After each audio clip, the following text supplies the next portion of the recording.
Saya Tifal Solesa melanjutkan Kompas Petang, Saudara. Tersangka dugaan fitnah ijazah palsu Jokowi, Roy Suryo, siang tadi melaporkan 7 pendukung Jokowi atas dugaan pencemaran nama baik.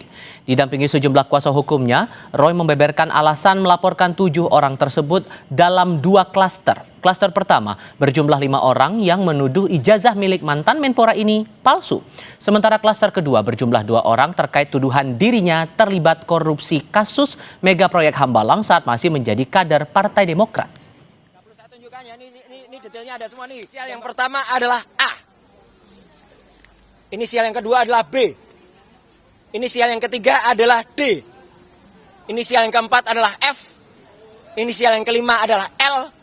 Inisial yang kelima adalah U. Dan inisial yang keenam adalah U.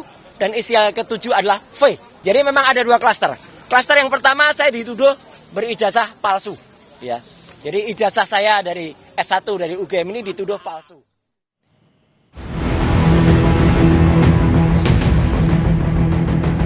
Saya memang hubungannya tidak buruk. Saya hubungannya tetap baik.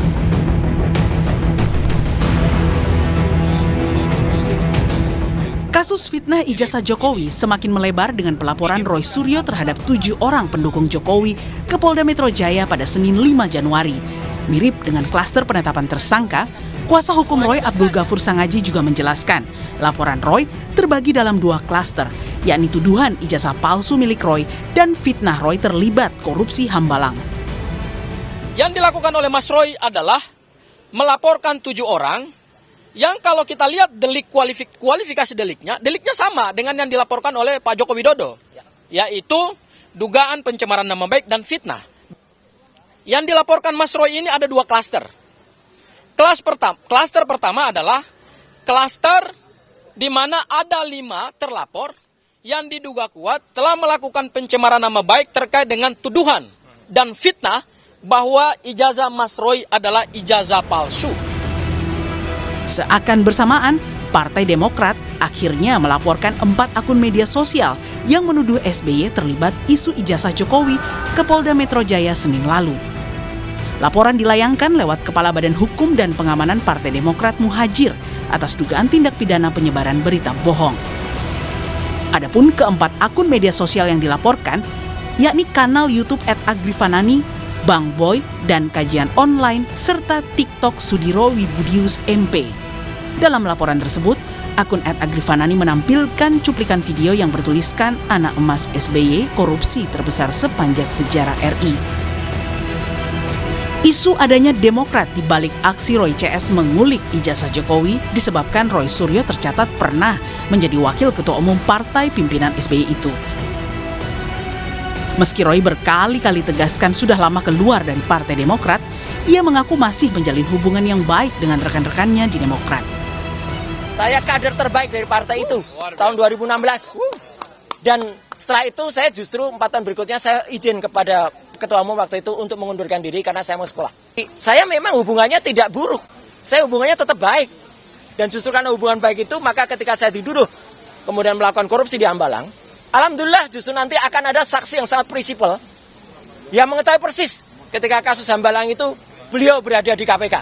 Ayo maju, maju, ayo maju, maju, ayo maju. Sejak ditetapkan sebagai tersangka kasus ijazah Jokowi yang menyeret Roy CS, hingga kini belum juga dilimpahkan ke kejaksaan. Terakhir, Polda Metro Jaya menantang Roy CS untuk pra-peradilan jika masih keberatan soal bukti pendukung di balik penetapannya sebagai tersangka. Tim Liputan, Kompas TV.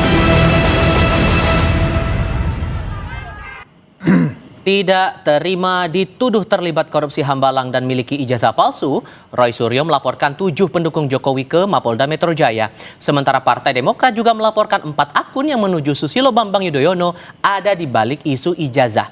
Pertanyaannya, benarkah 2 laporan ini hanya kebetulan? Kami diskusikan ini bersama tersangka dugaan fitnah ijazah Jokowi sekaligus pelapor 7 pendukung Jokowi Roy Suryo dan Sekjen Projo Freddy Damanik. Selamat sore semuanya, apa kabar? Sore. Terima kasih sudah datang ke studio Kompas TV kali ini. Di antara 2 klaster itu, Mas Roy, tudingan ijazah palsu, Anda memegang ijazah palsu, kemudian tudingan Anda terlibat korupsi Hambalang, mana yang paling fatal menurut Anda? Dua-duanya fatal. Dan ini kelihatan sekali kalau ada orkestrasi. Jadi mereka itu pada satu kurun waktu yang sama itu menggelorakan isu yang sama. Kelihatan ada kayak feedingnya gitu. Kemudian yang soal Hambalang juga sama. Tiba-tiba ya saya yang sama sekali tidak terkait Hambalang tiba-tiba dituduh Hambalang dan dibuat VT-nya, dibuat video tape-nya gitu. Jadi seolah-olah saya berada di sana, kunker di sana. Nah, yang soal ijazah ya orangnya sama, tuduhannya bisa sama. Tuduhannya sama-sama saya berijazah palsu S1, kemudian bahkan ada yang duduk S3-nya juga gitu. Nah, jadi ini kecil kemungkinan kalau mereka itu tidak ada yang memfeeding dan setelah kita lihat background-nya, oh iyalah jelas karena mereka pendukung dari si pemilik 99% ijazah palsu itu.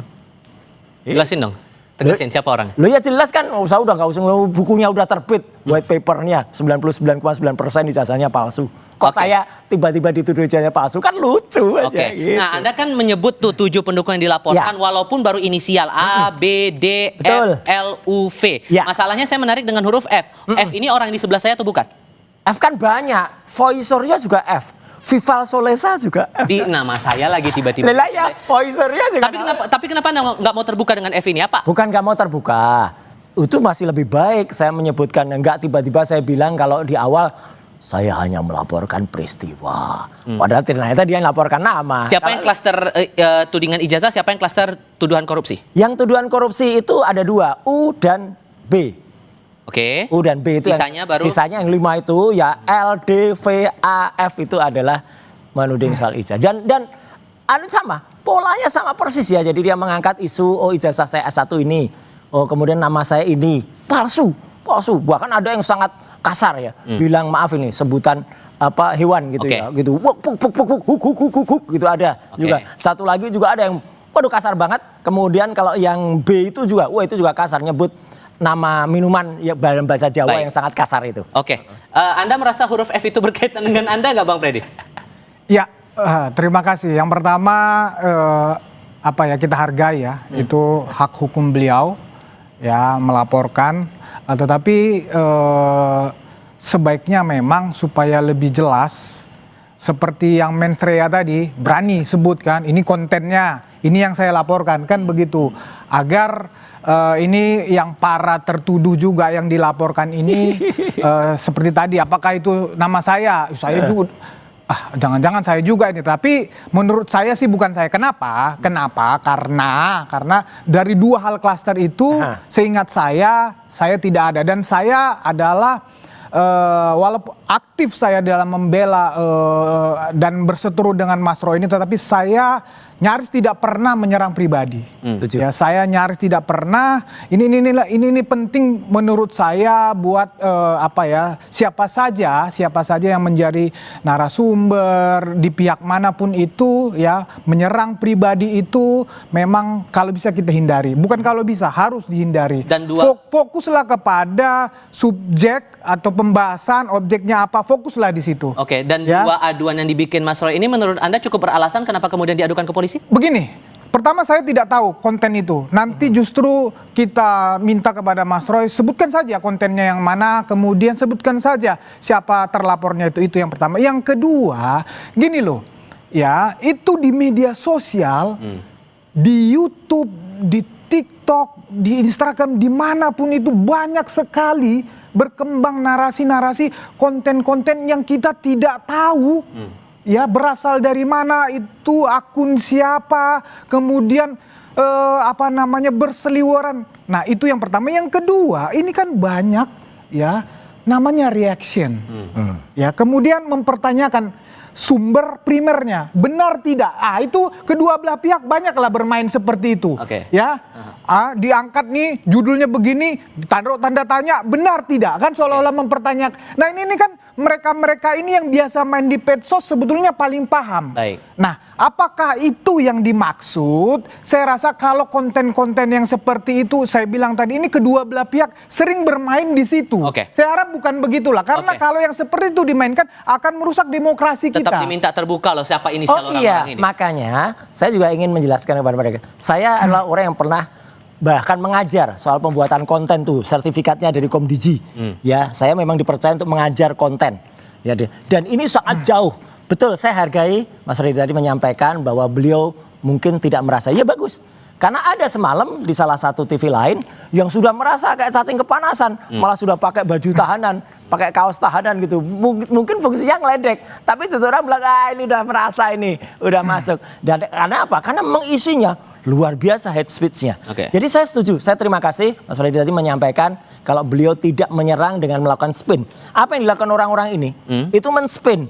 Jadi artinya berusaha menolak ijazah palsunya yang 99% junjungannya itu, tapi kemudian membalik seolah-olah saya yang ijazahnya palsu, dan itu salah yang dia katakan. Artinya benar-benar salah karena buktinya sungguh bukti dan bukan reaction. Saya tahu persis kalau dia reaksi itu kan mereaksi. Ini enggak, ini dan tanpa tanda tanya yang dia lakukan. Saya perlu penegasan begini, karena kalau membaca timelinenya Anda mengadukan ke Polda Metro Jaya, tapi nggak jauh dari Anda melaporkan ke Polda, Partai Demokrat mengatasnamakan Pak SBY juga mengadukan 4 akun media sosial menuding Pak SBY terlibat dalam ijazah palsu Jokowi. Ini ya itu terserah. Kebetulan atau gimana? Enggak, kalau itu terserah teman-teman Partai Demokrat. Kebetulan mungkin saja time frame-nya hampir sama. Tapi kan isunya beda yang diadukan oleh teman-teman di Partai Demokrat. Dan saya juga tidak tahu ya siapa yang melakukan disebutkan 4 itu. Kalaupun ada kesamaannya mungkin saja ada yang sama. Ya, tetapi kalau ada yang sama berarti memang orang itu ada 2 yang sama itu bermasalah orangnya. Tapi kemudian di circle Anda kan juga ada yang membantu seperti Pak Denny Indrayana, Pak Amir Samsudin yang juga pernah punya catatan di Partai Demokrat. Anda pernah punya catatan tidak hanya di kader Partai Demokrat. Karena apa teman-teman lain kayak Deddy Sitorus ya, kemudian teman Pak Ahmad Yani itu dari partai-partai kan juga membantu. Jangan hanya dilihat Partai Demokratnya. Enggak lah, saya juga sudah lama, udah 6 tahun Mas, saya itu pamit baik-baik dari Partai Demokrat dan memang sudah tidak ada hubungan struktural lagi antara Partai Demokratnya. Tapi kalau hubungan pribadi, saya nggak mengelak. Loh, memang orang tuh hubungan pribadinya harus tetap bagus. Tapi sekali lagi, saya tetap mendukung juga apa yang dilakukan oleh Partai Demokrat. Tapi saya ini hanya menjalankan ya hak dan kewajiban pribadi saya ya selaku orang yang kemudian melihat tahun baru ada kitab undang-undang hukum pidana yang baru. Nah, ini yang kita lakukan.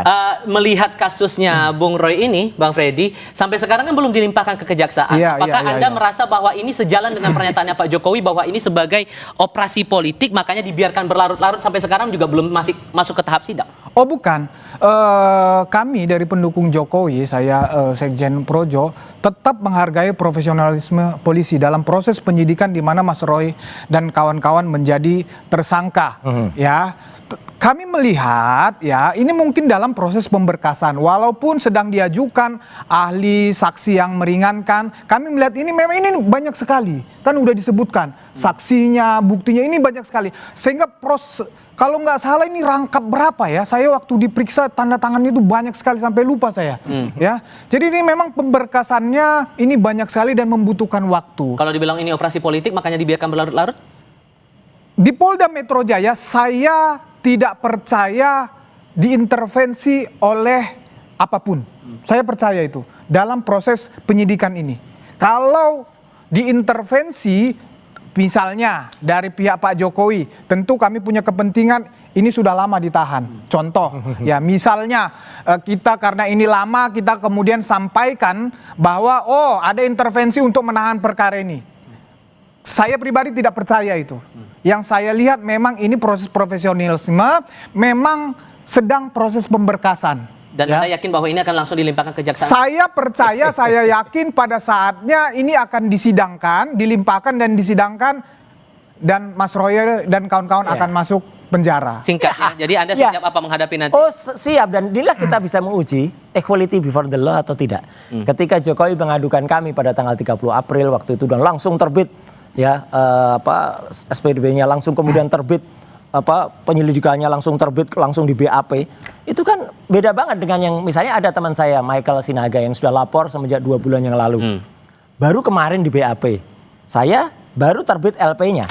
Meskipun ya alhamdulillah LP itu langsung terbit ya, tidak kemudian kami ditolak ya. Dan LP-nya jelas ini kemarin ketika hasil konseling kami langsung pasalnya pasal 433 ayat 2 dan 434 ayat 1.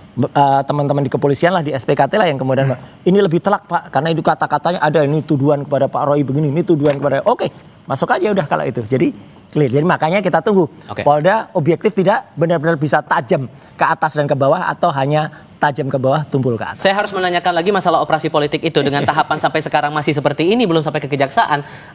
Membaca pernyataan Pak Jokowi bilang operasi politik sampai di tahap ini, kemana arahnya kemudian kalau Gini loh, operasi politik ini saya sering menyampaikan bahwa memang ini dari awal kasus ini selalu dua memang dimensinya, hukum dan politik. Ya, yang dimaksud adalah politik di sini adalah ya banyak pihak-pihak ya orang politik ya yang secara pribadi maupun orang di belakangnya ini punya kepentingan di sini. Punya kepentingannya apa? Memang kepentingannya adalah mendowngrade Pak Jokowi. Ya tentu akan mendowngrade Gibran. Tentu kepentingannya di situ. Nah inilah yang dimasuk adalah operasi politik. Ini yang terus dimainkan karena punya kepentingan untuk ke depan. Ya mendorong calonnya, mendowngrade calon yang lain. Itu saya rasa, nah yang seperti itu yang dimaksud operasi politik. Bukan operasi politik di dalam konteks intervensi proses penyidikan di Polda Metro Jaya. Saya rasa di situ. Bang Freddy, terima kasih. Mas Roy, terima kasih sudah berdiskusi bersama kami kali ini. Siap-siap aja 7 nama itu ya. Oke, saya selalu untuk Anda berdua.